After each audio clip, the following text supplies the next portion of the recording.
fellow redliners, welcome back to another video. And today what we're going to do is I'm going to answer one of the most requested topics on the channel, and that is how to predict future behavior with regards to the depreciation market with regards to supercars and cars in general. And obviously you guys know my background is in finance and economics, so I'm going to talk to you guys and explain to you guys how economics and the financial markets really play a big role on future being able to predict what the value of cars like this are going to be in 5-10 years down the road.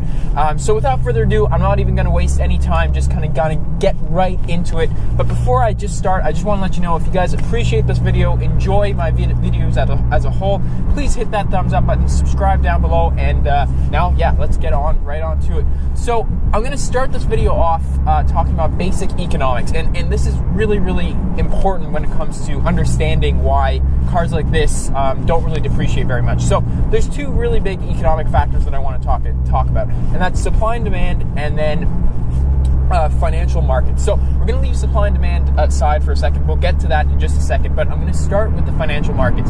And so if you guys invest or don't invest, I'm just going to give you a quick background. So with investing, what we want to do is we want to maximize our capital gains. So what that means is you want to, for any unit of risk, you want to be compensated X amount of dollars. Very simple. I'm simplifying it as much as I can. So for example, if you're taking a lot of risk, obviously you want to be compensated greatly. But if you're investing in something like a bank stock or whatever, that doesn't have very much risk associated with it, and as a result, you're not going to be compensated as much. Now, moving into the car market and trying to understand how that kind of affects the car market, I'm going to tie it in together. So basically, when you buy an older vehicle that's off warranty, what your risk factor here is the breakdown. And I know for a lot of older cars, they tend to not be as reliable, and there are maybe some exceptions, but when you extrapolate all the data, the general consensus is the older the car, the less reliable. So when you're buying an older vehicle, you're trying to be compensated by paying less for the car in order to be compensated in case you're taking that risk, in case that the car breaks down. You want to be compensated accordingly so that if it breaks down, you're able to pay for that repair and still be up on top. Now, redliners, that kind of forays us into our next topic, reliability as a whole. And as a lot of you guys know, the GTR power plant, the guts of the car, the engine bay of the car, is super reliable. Now, the GTR does have its shortcomings, especially in the early years with the transmission problems, and I'll explain that to you guys in just a second when I get in the car. But with regards to the engine and the guts of the car, one of the more reliable cars out there for sure, and probably the most reliable supercar out there when it comes to just pure engine core. Alright guys, as I showed you guys with the outside clip, the guts of this car, the engine and really the drivetrain of this car are super reliable. That is another very important point when it comes to resale value on a car. Now let's just compare, just for comparison's sakes, probably the biggest competitor when this car came out, the Audi R8 V10. Now the Audi R8 V10, if you think about it, that car started around, like fully loaded, probably around 170.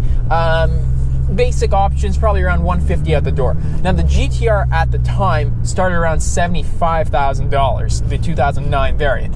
Now if you look at those cars in the present day, the 2009 GTR with high mileage, like I'm talking 60-70,000 miles on the car, is still selling for like $50,000 US. And that's like a pretty bad example, like a beat up example. Now if you compare a beat up example of an Audi R8 V10, you're probably looking at around 60-70 grand as well. Now on the Audi, that's almost approaching $100,000 in depreciation, depending on how the car was optioned and all that. Now on the GTR, you're approaching around 20,000. Why is that the case? So to explain why that's the case, we need to look at the supply and demand market. So basic economics indicates that prices settle at where supply and demand meet. Alright, redliners, I know what you guys are thinking. You guys are like, what the hell just happened? We just went from inside the GTR to this guy's house. Why? Let me quickly explain, then continue back with what I was saying. So essentially what happens, I was just editing and I noticed that the microphone malfunctioned and it just stopped working halfway through the clip, and I'll include it right now and show you guys, exactly what happened. If there's a greater supply than demand,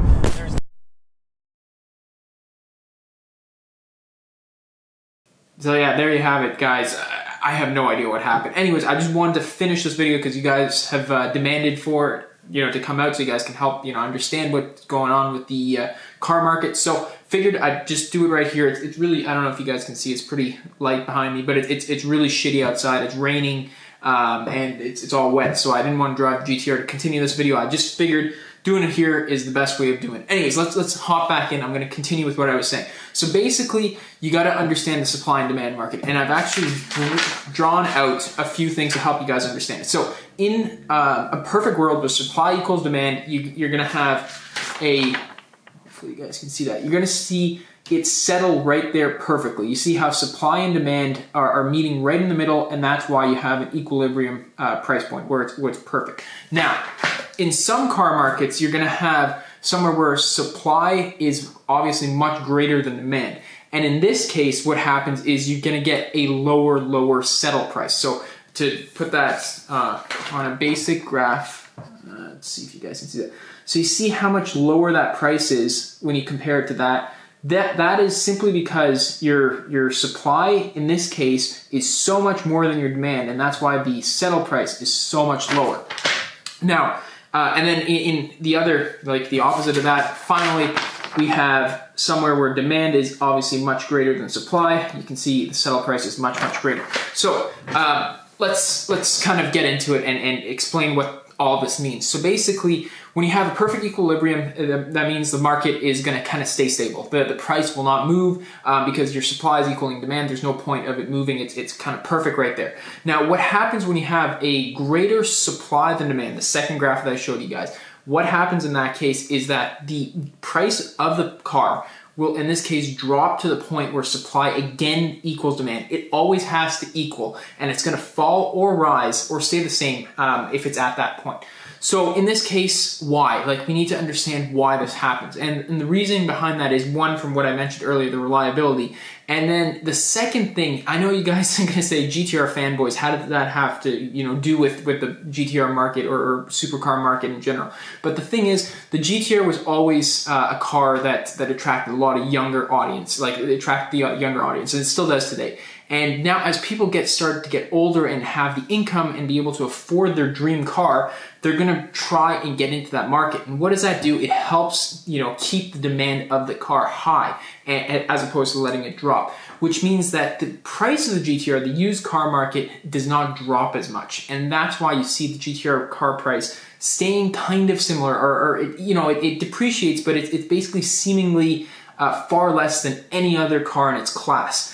The other huge thing here that you guys have to keep in mind is performance, as like current day performance. Now with the GTR, you have it doing sub 3 seconds, 0 to 60 times, and that's, you know, on par with things like the 911 Turbo S right now, you know, the 650S, the 488 GTB, the Huracan. So it's still very relevant in terms of, you know, performance in today's day and age. Now with the other competitor, like I was mentioning, like the old school 911 Turbo, or in this, the biggest competitor in my opinion, the Audi R8. That's kind of, you know, in the 4.5 seconds, 0 to 60 range. Performance times are not nearly as fast as what, you know, the new cars are like, the new Audi R8 V10 or the new Huracan, you know. It's nowhere close to that. And what does that do? It kind of helps move this supply curve higher than the demand, because the demand is simply not there anymore. People want, you know, the latest and greatest. You want the latest and greatest tech. You want the fastest, you know, lap times, and you want to be able to show off to your friends and brag. And that, you know, as lame as that sounds, that's kind of how how the supercar market works. A lot of these buyers, they don't track their car.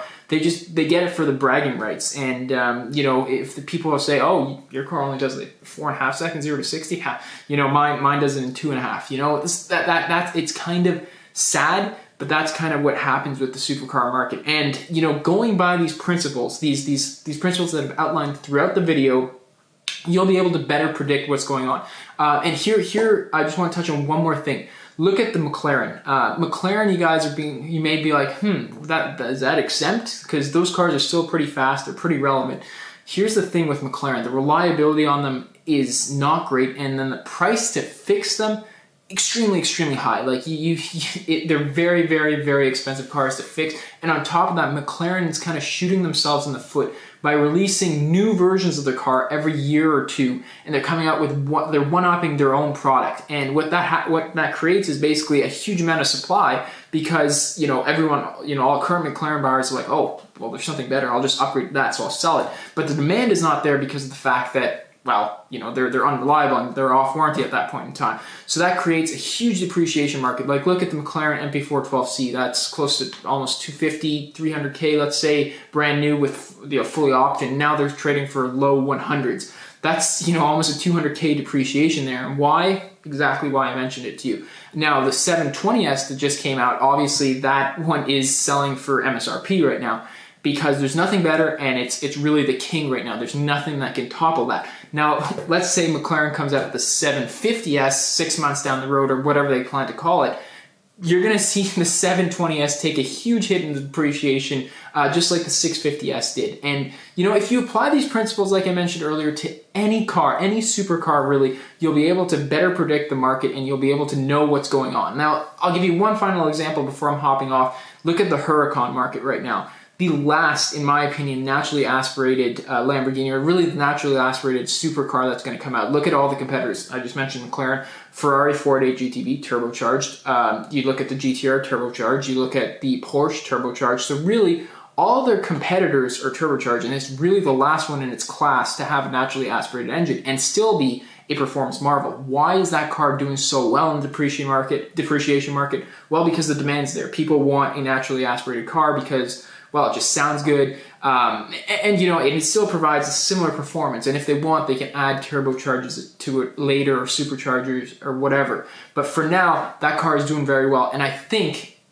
quote me on this, it's going to be on video, but I think probably in the next 15 to 20 years, on a low mile example, you'll actually be able to make money on that car. So if you just buy it, drive maybe 1,000 miles a year, or whatever, 500 miles a year, in 15, 20 years from now, you're going to be able to make money on what you bought it for, because of the fact that it's really the last of its generation. And if it's a clean example, I think people are going to flock to it and buy it. I think it's going to be one of those classic cars.